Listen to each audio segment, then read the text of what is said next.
Hello and welcome to our podcast, Ephesians Verse by Verse, brought to you by co-founder of Telios, Dr. William Stewart.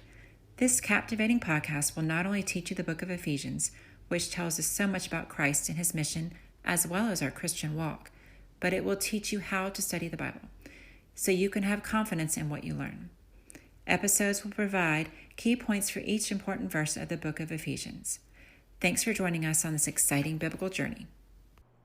We're going verse by verse through Ephesians, such a wonderful book that teaches about God and Christ and the Christian life.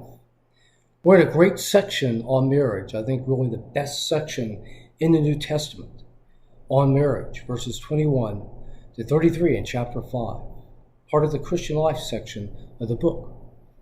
Going through the roles of the man and the wife submits to the man as to God to provide order in the household and provide a way for her to best raise children and order the house as she would choose to do so in faith.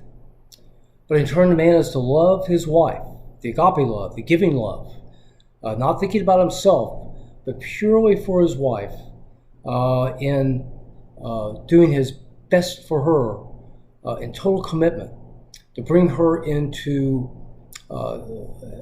to Christ when Christ returns, that she's presented pure and a godly, fantastic, capable woman, able to serve God and her community and the family.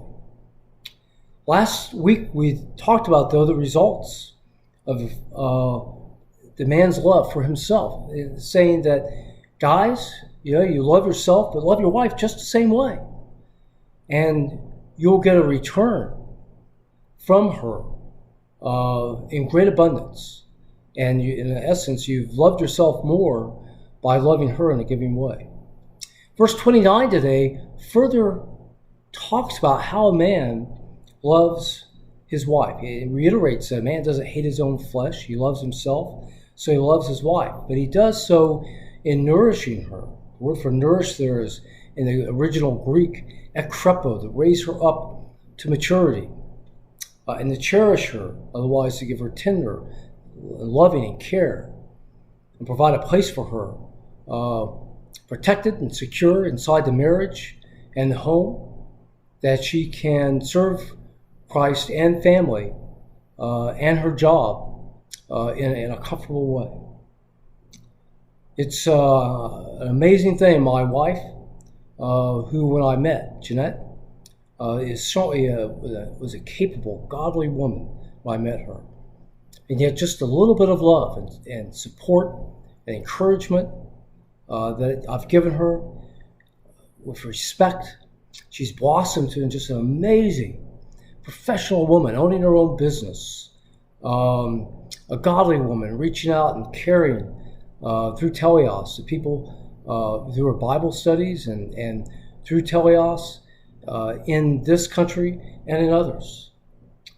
She gives to me in ways I couldn't even imagine. Marriage is so much more than what I ever could have dreamed.